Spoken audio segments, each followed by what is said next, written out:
Muy buenas tardes. Como siempre, los saluda su hermano en Cristo Jesús, Elías Rodríguez.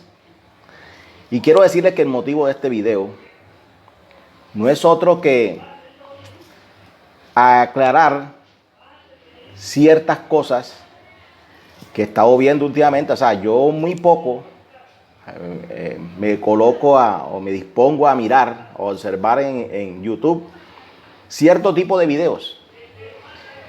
Pero me ha llamado la atención en gran manera a un sacerdote católico, o me imagino que debe ser sacerdote o cura, que se llama Luis Vaca. No, perdón, Luis Toro. Sí, Luis Toro. No es Vaca, es Toro. Es un señor que se dedica a hacer parodias de supuestos evangélicos que le intentan decir a él las mismas cosas que yo le voy a decir en este video. Pero lo mejor del asunto es que en los videos que él hace, busca personas y las hace pasar por evangélicos. Y los hace ver como ignorantes, como personas que no conocen de la palabra de Dios. Y en un video que dura 3 horas, aproximadamente, ese tipo de videos de ese personaje de Luis Vaca, Luis Toro, él se dedica 3 horas a hablar como un loro, y los supuestos evangélicos que él invita a su programa solo hacen pequeñas intervenciones y es para él hacerlos quedar en ridículo. He visto videos donde este señor hace creer o quiere intentar enseñar que nosotros los cristianos evangélicos estamos errados al pronunciarnos en contra de la idolatría. Entonces hace un video donde dos supuestos cristianos le intentan decir a un católico que no deben adorar imágenes, y a través de ese video él saca un billete y le muestra el billete a los supuestos evangélicos y les dice que eso qué es. Entonces ellos le responden: un billete. Entonces, ¿tú por qué adoras, por qué usas imágenes si es pecado usar imágenes? Pero como el tema a tratar en esta hora no es eso, ese video me disgustó en su momento, pero veo que son videos sin base bíblica y no son más que unos burdos montajes de este señor Luis Luis Toro, para hacer quedar en ridículo a nosotros los cristianos evangélicos. Pero como yo nunca lo he visto en esos videos debatir con verdaderos cristianos, con personas que con un conocimiento bíblico, eso me llevó a realizar este video para poderle responder al señor Luis Toro lo que él necesita saber. Y he titulado el video "Verdades que el Papa no quiere que sepas". Verdades que el Papa no quiere que sepas. ¿Por qué digo el Papa? Porque cuando digo el Papa, como líder principal de la Iglesia Católica, estoy diciendo que lo que diga el Papa es lo mismo que repiten todos sus sacerdotes y toda la curia en general. Por consiguiente, vamos a estar viendo el primer punto para decirle al señor Luis Toro, que hizo un video hace poco que compartió una persona en Facebook, que el video se titula "Evangélico intenta demostrarle a Luis Toro que María no es virgen y miren lo que sucede". Entonces el supuesto evangélico entra a una iglesia católica a decirle al supuesto sacerdote Luis Toro, a demostrarle esto. Pero Luis Toro se manda en un video de 3 horas a explicar que María sigue siendo virgen, fue ayer virgen en su momento y lo sigue siendo hasta la actualidad. Pero ese señor Toro lo que habla es sin base bíblica. Entonces yo le quiero dar a ustedes como católicos, con todo el respeto que ustedes se merecen, con toda la paciencia que esto amerita, para que ustedes se enteren, leyendo la Biblia, qué es lo que significa lo que yo voy a estar leyendo. Vámonos a Mateo 1, del 18 al 25, donde vamos a mirar si María sigue siendo virgen hasta la actualidad. Mateo 1, 18 al 25 dice, habla aquí sobre el nacimiento de nuestro Señor Jesucristo. Dice, el nacimiento de Jesucristo fue así. Estando desposada María su madre con José, antes que se juntasen, dice aquí, antes que se juntasen, nos está diciendo antes que sostuvieran una relación conyugal o una relación íntima, dice aquí, se halló que había concebido del Espíritu Santo.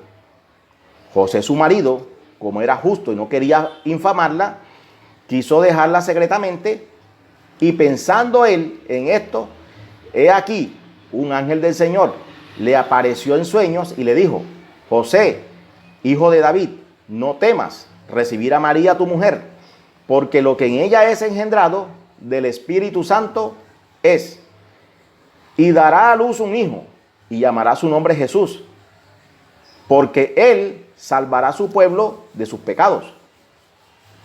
Todo esto aconteció para que se cumpliese lo dicho por el Señor por medio del profeta, cuando dijo, he aquí una virgen concebirá y dará a luz un hijo y llamará su nombre Emmanuel, que traducido es Dios con nosotros.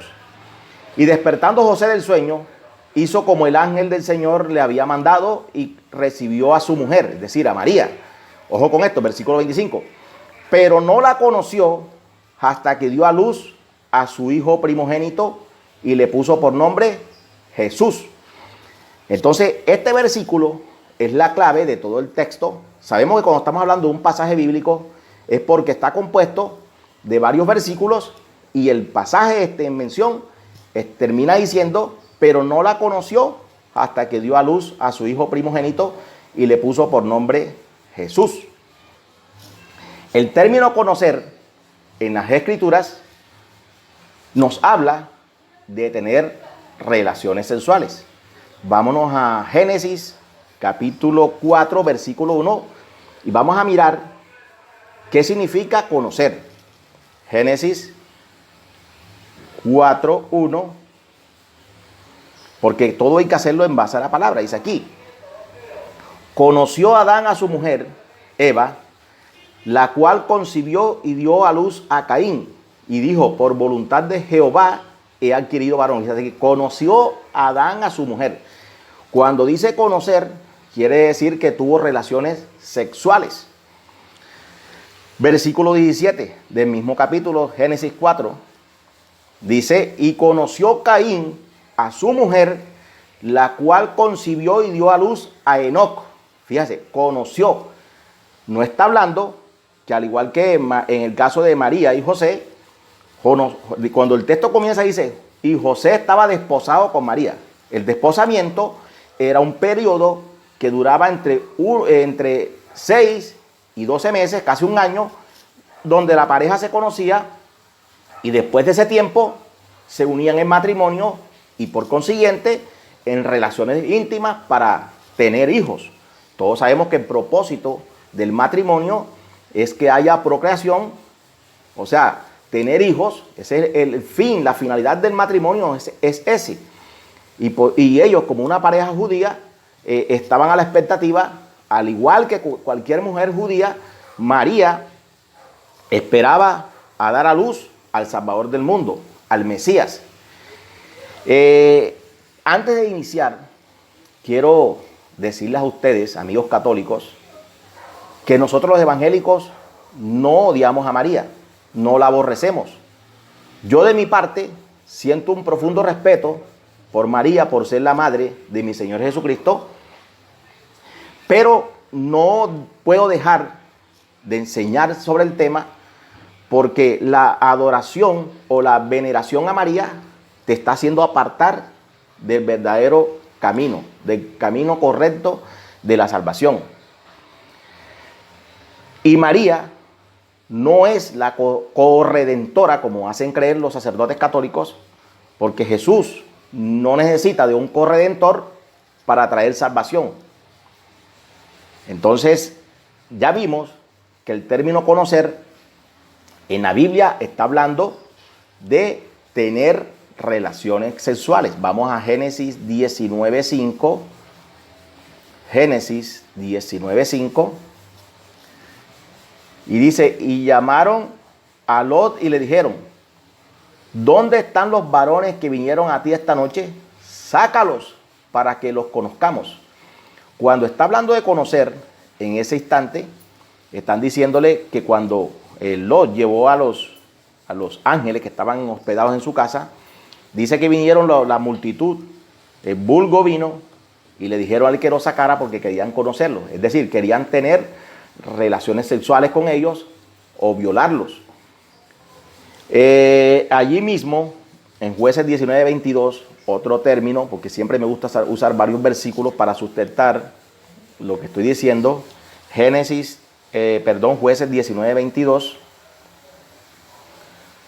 19:22 nos habla, pero cuando estaban gozosos, he aquí que los hombres de aquella ciudad, hombres perversos, rodearon la casa, golpeando a la puerta y hablaron al anciano, dueño de la casa, diciendo, saca al hombre que ha entrado en tu casa para que lo conozcamos. Vemos que esa era una práctica muy común de violar sexualmente a las personas en el Antiguo Testamento, y el término para violar también era conocer. Entonces, el término conocer en la Biblia implica tener conocer a una persona en su forma de ser. Tiene varios significados, pero el significado para relación sexual es conocer también. Entonces, cuando la Biblia habla en el versículo 25 de Mateo 1, está hablando de que José no conoció a María, es decir, no tuvo relaciones sexuales con ella hasta después que tuvo a su primogénito. Cuando se habla de un primogénito es porque vienen más hijos después de él. Fíjese que ahí dice su primogénito. Es decir, después de nuestro Señor Jesucristo hubieron otros hijos, lo cual vamos a estar viendo más adelante, que pueden corroborar lo que estoy diciendo. Entonces la pregunta que si María es eternamente virgen no tiene sustento bíblico, porque allí me está enseñando la palabra que María, después que dio a luz a nuestro Señor Jesucristo, tuvo relaciones íntimas con José. ¿Y por qué la Iglesia Católica quiere esconder esa verdad? Porque para ellos el sexo es pecado. Y vemos que el sexo no es pecado, porque de ser así, María hubiese incurrido en un pecado, porque ella tuvo relaciones sexuales con José después que tuvo a mi Señor Jesucristo. Entonces, si ellos dicen que María es virgen, quiere decir también entonces que María dio a luz a mi Señor por los sobacos, y no es así, ni tampoco fue que brotó a través de la piel de ella. Lo tuvo a través de un proceso normal, como tienen todas las mujeres. Entonces, el simple hecho de haber dado a luz a mi Señor Jesucristo no la hace virgen en la actualidad. Prosigamos, vamos a ver, ya vimos a Mateo 1, 18, 25, Génesis, todos los textos. El término hebreo para conocer es yadá, lo puede buscar en el diccionario Strong con la letra H3045. El término conocer en el griego es ginosco, del griego 1097, número Strong. Usted va a ver que cada vez que aparezca la palabra conocer, va a aparecer ese numerito G1027, y en el hebreo H3045, yadá. En griego es ginosco y en hebreo es yadá. Esos dos términos nos hablan de conocer íntimamente o sexualmente a la mujer. Entonces, María no sigue siendo virgen, porque el simple hecho de haber dado a luz a mi Señor Jesucristo ya no la hace virgen, y después de tener relaciones sexuales con José, tampoco la hace virgen. Entonces, en su momento fue virgen cuando fue escogida, pero luego, ya como cualquier mujer, tuvo sus relaciones sexuales con su esposo, y eso no es pecado. Y como tampoco sería pecado que un sacerdote católico buscara una esposa, porque eso tampoco es bíblico, de que haga un voto de castidad, cuando la Biblia no enseña eso. Vemos que los apóstoles eran casados, la mayoría de ellos eran casados. El apóstol Pedro, ellos dicen que el papa, Pedro fue el primer papa, y si Pedro fue el primer papa, Pedro era casado. Entonces no entiendo por qué le imponen a ellos un voto de castidad o el celibato, cuando el primer papa que dicen ellos, que era el apóstol Pedro, era casado. Errores básicos de la Iglesia Católica que muchos se niegan a reconocer porque piensan que cuando uno les quiere enseñar es porque está atacando su fe, y yo no estoy atacando la fe de nadie, estoy simplemente dando una aclaración sobre el tema. Entonces, sacerdote Luis Toro, o teólogo Luis Toro, que te enseñaron una teología errada, te estoy enseñando, si llegas a ver este video en algún momento, que María no es virgen porque dio a luz y tuvo relaciones sexuales con su esposo José. Ellos dicen que ella dijo, cuando el ángel se le apareció, que le dijo que iba a ser madre de mi Señor Jesucristo, ella dijo, ¿cómo es la cosa? Porque yo no conozco varón. O sea, no había tenido relaciones sexuales todavía con José, pero luego sí las tuvo cuando ya se cumplió todo el proceso y se le fue anunciado el nacimiento de mi Señor. La relación fue normal como cualquier mujer. Ese es el primer punto. María no sigue siendo virgen hasta la actualidad. Dice aquí, entonces el segundo punto sería, ¿tuvo María más hijos? Ellos buscan por cualquier medio decir que María no tuvo más hijos y que los hijos de que se habla, los hermanos de mi Señor que hablan aquí en la palabra, ellos los quieren hacer pasar como primos. Y los quieren hacer pasar como primos porque el término griego, que es el G80 en el número de Strong, dice que ese término es adelfos. Y adelfos se puede aplicar para por lo menos 10 usos. Y uno de esos usos, que es el más indicado, cuando se va a hablar aquí, dice que ese término denota un hermano o pariente cercano. Por eso es que ellos dicen que Jesús, ellos eran primos de Jesús, no hermanos, porque el término dice que era para pariente cercano. Pero en forma plural indica comunidad basada en una identidad de origen o de vida. Ese es otro término para la palabra adelfos. Y como les dije, hay 10 términos que se pueden usar para enseñar eso. Pero el término principal para adelfos es para un hijo varón de un mismo padre y de una misma madre. Para eso que se usa específicamente el término adelfos en este caso. Vamos a verlo en Mateo 12.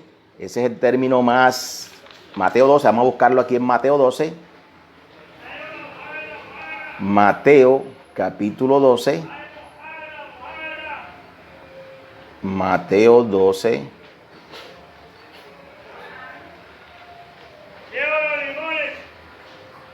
Mateo 12.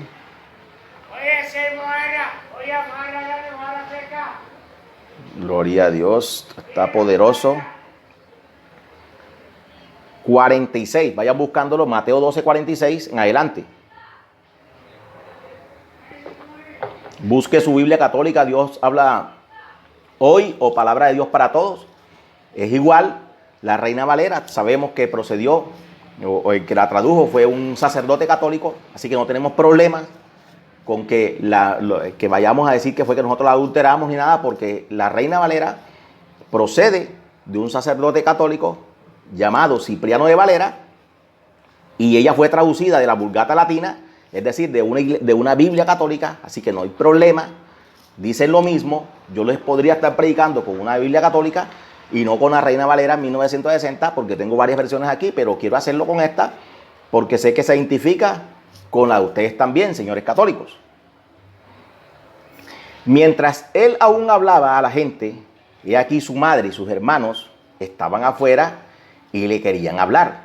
Aquí el sacerdote Toro dice que son primos, porque María andaba acompañada de unos primos constantemente. Pero el término hermanos es adelfo, que significa hijo varón de una misma madre y un mismo padre. Por eso no está hablando de primos, señor Toro. Y le dijo uno, he aquí tu madre y tus hermanos. están afuera y te quieren hablar. Respondiendo él al que le decía esto, dijo: ¿quién es mi madre? ¿Quiénes son mis hermanos? Y extendiendo su mano hacia sus discípulos, dijo: he aquí mi madre y mis hermanos, porque todo aquel que hace la voluntad de mi Padre que está en los cielos, ese es mi hermano y mi hermana y mi madre. Entonces yo dice que cuando él dijo eso lo estaba haciendo de forma simbólica. Por consiguiente, este texto, según señor Toro, dice que no se debe utilizar para demostrar que Jesús, mi Señor, tuvo más hermanos. Entonces, como él no me acepta ese, vamos a estar viendo Mateo 13:55 para que él no se siente incómodo, señor Toro.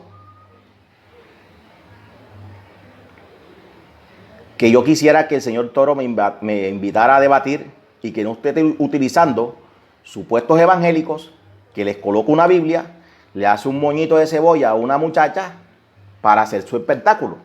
Todos esos videos del señor Luis Toro son montajes burdos, ficticios, porque no está tratando con evangélicos verdaderos ni con pastores verdaderos, simplemente personas que se prestan para ese circo mediático del señor Luis Toro. Mateo 13:55 dice: cuando él estaba enseñando en la sinagoga, dice aquí en versículo 54, y venido a su tierra les enseñaba en la sinagoga de ellos de tal manera que se maravillaba y decían: ¿de dónde tiene tanta sabiduría y estos milagros? ¿No es el hijo del carpintero? ¿No se llama su madre María y sus hermanos Jacobo, José, Simón y Judas? Señor Luis Toro, estos 4 hermanos que están aquí son hermanos de padre y madre de mi Señor Jesucristo. No son primos, porque en 1 Corintios 9:5, vamos a seguir buscando otros versículos que están más acorde. Mateo 13:55, Gálatas 1:19. Vamos a corroborar todo lo que digo con la misma palabra de Dios. Gálatas 1:19. Dice el apóstol Pablo, dando su relato bíblico, dice: pero cuando fui a Jerusalén no vi a ningún otro de los apóstoles, sino a Jacobo, el hermano del Señor. El Jacobo que menciona Mateo 13:55 es el mismo Jacobo que dice el apóstol Pablo y se refiere a él como el hermano del Señor. Es decir, Jacobo, como se dice en hebreo, es el mismo Santiago de la epístola Santiago, que su nombre verdadero es Jacobo, pero que la Iglesia Católica le cambió el nombre a Santiago para que no se refiera a él como Jacobo, porque aquí lo deja muy claro el apóstol Pablo y lo llama Jacobo, el hermano del Señor. ¿Acaso el apóstol Pedro no era hermano del Señor si ustedes dicen que se estaba refiriendo a la comunidad que tenía una misma forma de pensar? ¿O acaso los otros apóstoles que estaban ahí no eran hermanos del Señor de la misma comunidad? Hay una diferencia cuando dice el apóstol Pablo, Jacobo, el adelfo del Señor. Jacobo era hermano de sangre, de padre y madre de mi Señor Jesucristo. Gálatas 2:9 también dice lo mismo. Vamos a buscar Gálatas 2:9. Y reconociendo la gracia que me había sido dada, Jacobo, Cefas y Juan, que eran considerados como columnas, nos dieron a mí y a Bernabé la diestra en señal de compañerismo para que nosotros fuésemos a los gentiles y ellos a la circuncisión. Jacobo ocupó un cargo muy alto dentro de los apóstoles. Entonces, si ustedes quieren decir que el apóstol Pedro fue el primer papa, deberían más bien decir que fue Jacobo, porque Jacobo era el que dirigía, el que coordinaba todos los concilios cuando se realizaban. Cada vez que había algo, un tema a tratar, el que moderaba los debates era Jacobo, el hermano del Señor. Judas, carta de Judas 1, primer versículo, dice, mire la presentación que hace él: Judas, siervo de Jesucristo y hermano de Jacobo. ¿De cuál Jacobo? Del Jacobo que se está hablando la carta a los Gálatas, hermano de Jacobo, a los llamados santificados en Dios Padre y guardados en Jesucristo. O sea, él se presenta no se presenta como hermano de Jesucristo, se presenta como hermano de Jacobo y por consiguiente hermano de mi Señor Jesucristo.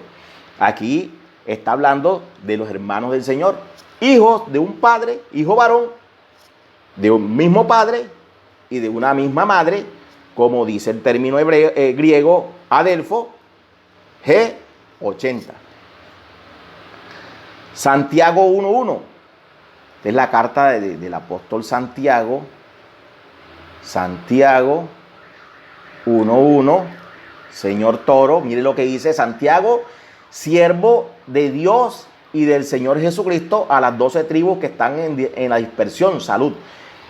Para ser apóstol se requiere haber escrito siquiera una carta, un libro de la Biblia, y aquí por eso Santiago es apóstol, porque él escribió siendo hermano de mi Señor.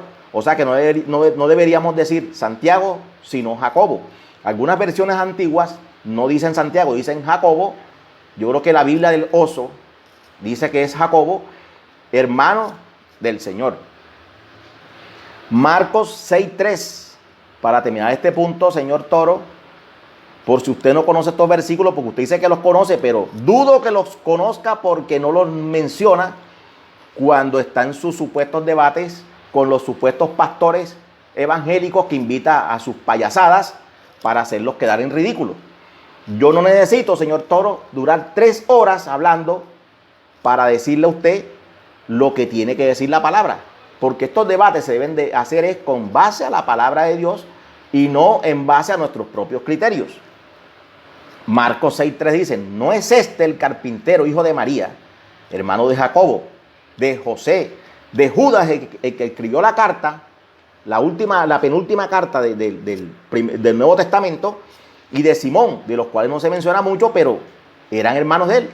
Sabemos que en la familia hay hermanos que sobresalen y otros están ahí, pero no dejan de ser parte de la familia. ¿No están también aquí con nosotros sus hermanas? Y se escandalizaban de él. O sea que además de hermanos varones, tuvo hermanas. No sabemos, eso es normal en la familia judía. Entre más hijos tuviesen, era mayor bendición. No es como ahora que las mujeres tienen un hijo y enseguida se hacen una operación y listo, porque no quieren tener más hijos para que no se les dañe el cuerpo. Pero no es así. En la cultura judía, una mujer podía tener hasta 10, 12, 15 hijos, y eso para ella, en vez de ser una carga, era una bendición. Y sigue siendo una bendición. Para una mujer judía, el tener hijos es representación de que Dios la está bendiciendo. Así que aquí no hay ningún pecado. María no cometió ningún pecado al tener más hijos y al tener relaciones sexuales con su esposo, porque eso es normal. María solamente fue utilizada para traer a este mundo a mi Señor Jesucristo, pero ella, al igual que todos nosotros, murió y está en el cielo esperando cuando mi Señor venga a venir con él también, porque María no está en el cielo como la reina del cielo, como la madre de Dios, como ustedes quieren hacer ver, sino que ella está allá en el cielo también esperando la redención de todos nosotros. Tercer punto. María nació sin pecado. Según el señor Toro, según la Iglesia Católica, María nació sin pecado. De allí el famoso dicho, Ave María Purísima, sin pecado concebida. No, María, al nacer de un hombre y una mujer, pecadores como todos nosotros, porque todos los seres humanos nacimos con la mancha del pecado llevado a cabo por Adán y Eva, manchó a toda la humanidad. Y decir ustedes que María nació sin pecado no tiene ninguna base bíblica, sino que salió de la imaginación del Papa Pío IX, que fue el que más promovió esto a finales del siglo II y a principios del siglo III, cuando surgió un personaje llamado Constantino, que declaró la iglesia cristiana como la iglesia del imperio. ¿Qué trajo eso? Trajo que muchas personas que profesaban adoración a imágenes ingresaron al cristianismo y comenzaron a adorar imágenes, y ellos dijeron, bueno, si aquí se adora a Diana de los Efesios, se adoraba a Semiramis, nosotros también vamos a adorar a María porque fue la madre de nuestro Salvador.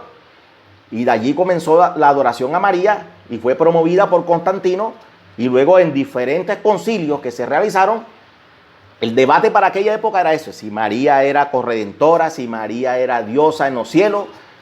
Y como Constantino, que si se quiere decir, ese sí fue el primer papa, colocó eso como doctrina, admitió eso como doctrina, entonces cogió más fuerza. Y claro, los papas subsiguientes comenzaron a promover la famosa doctrina de que María nació sin el pecado original, que ella nació por una gracia especial del Señor que la eximía de cualquier pecado. Entonces, si a alguien le preguntaba a ellos, bueno, ¿y cómo así? Entonces María nunca pecó. Ellos decían, no, es que los pecados que María cometió eran automáticamente borrados porque ella tenía una gracia especial de parte de Dios. Y eso es lo que le hacen creer a la gente, que el Papa es infalible y que el Papa no se equivoca, y cualquier pecado, cualquier error que cometa el Papa, según la doctrina católica, dice que se borra automáticamente porque el Papa es el representante, según ellos, de Dios en la tierra.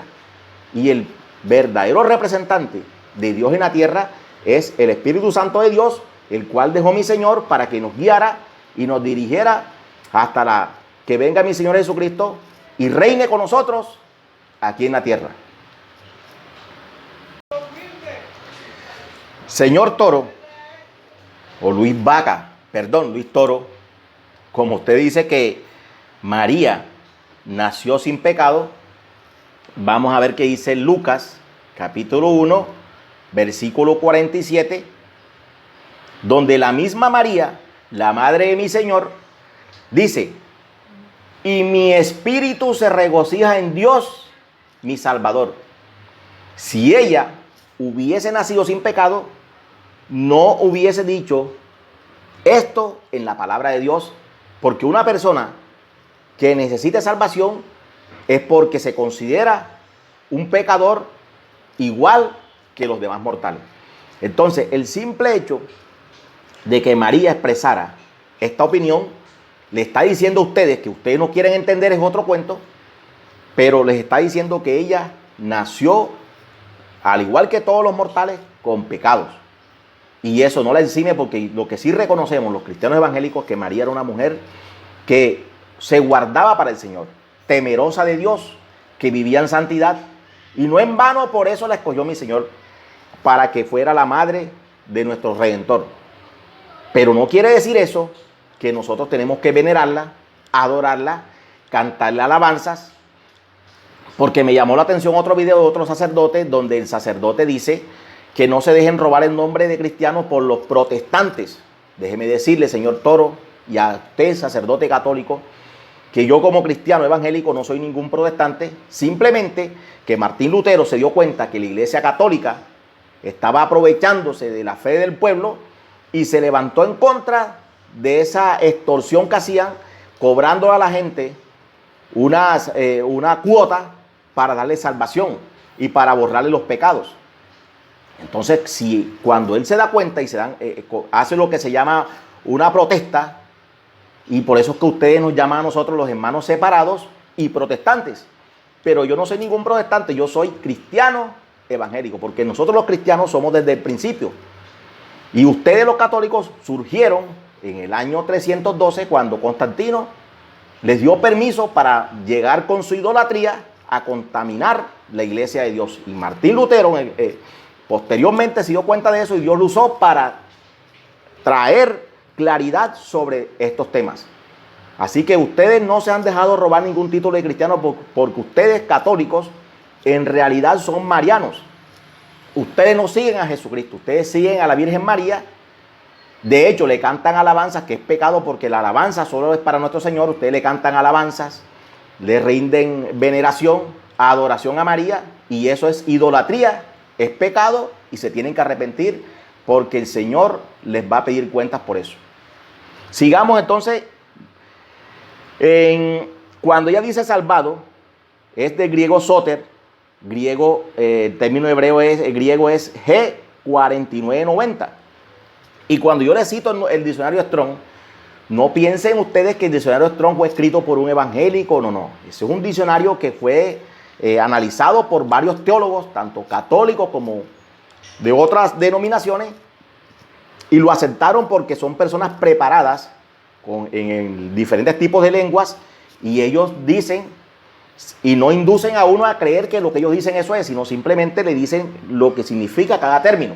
Así que cuando yo les cito el diccionario Strong, no les estoy diciendo que crean porque el que escribió el diccionario es evangélico, no. Son teólogos, y los teólogos muchas veces no son cristianos. Son gente que tienen temas, conocen los temas bíblicos y se preocupan por analizar, investigar. Entonces eso les sirve a ustedes también para que lo miren.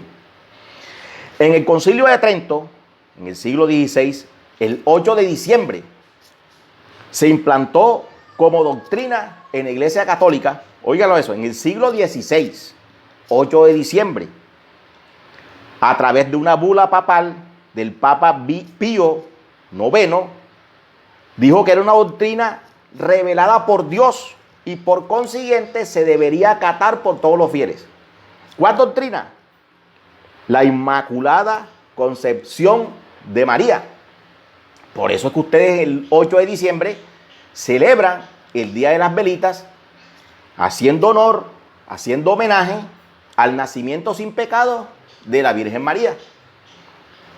Por eso es que nosotros, los cristianos que conocemos las Escrituras, no celebramos el 8 de diciembre, no prendemos velita, porque cuando un cristiano evangélico prende una velita en la puerta de su casa el día 8 de diciembre o el 7 para amanecer el 8, está diciendo, está reconociendo que María nació sin pecado.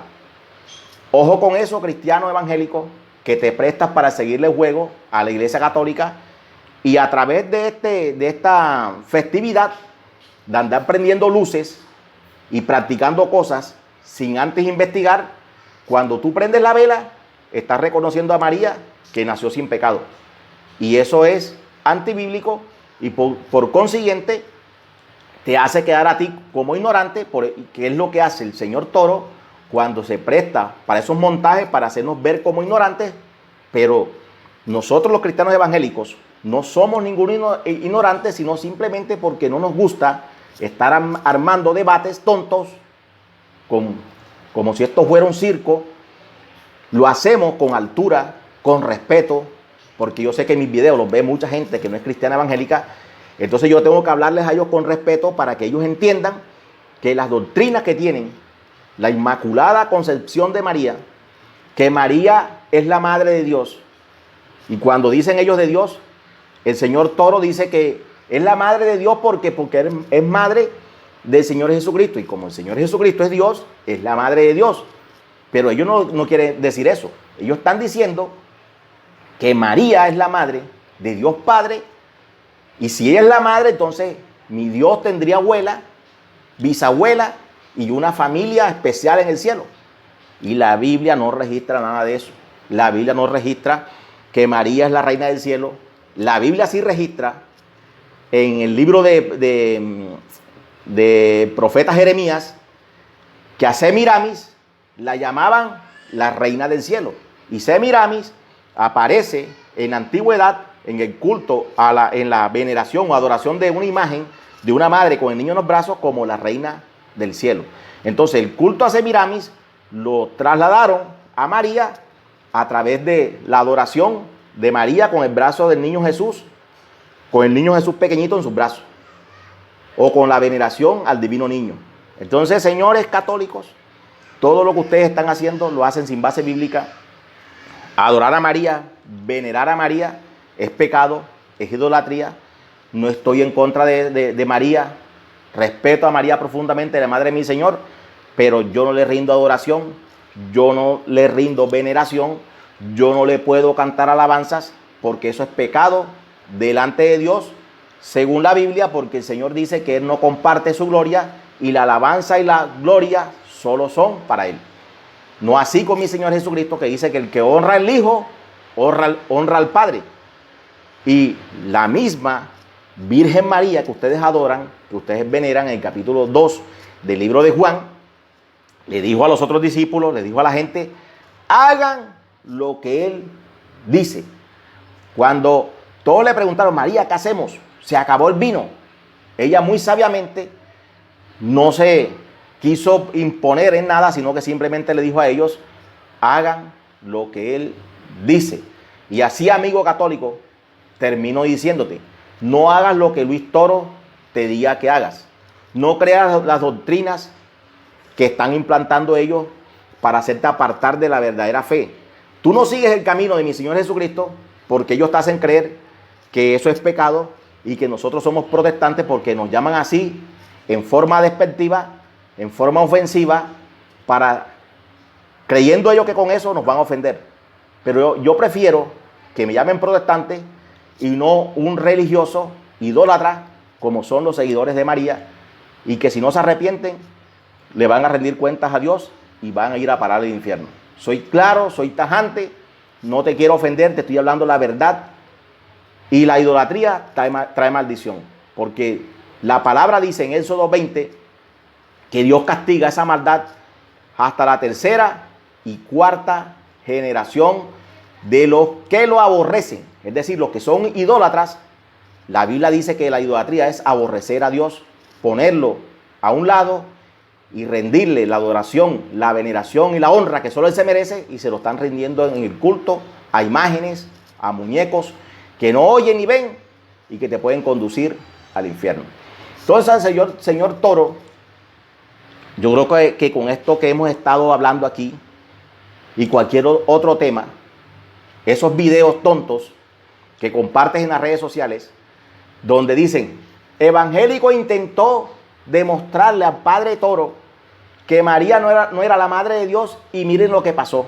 Entonces pasan el video donde un tipo sale diciendo que es cristiano y no sabe ni expresarse, no sabe ni decir que una persona que siga a Dios es temeroso de Dios, se enreda al hablar y simplemente el que habla en el video es el señor Toro. Habla 3 horas y el supuesto pastor que él invitó hace pequeñas intervenciones de escasos 5 o 6 segundos.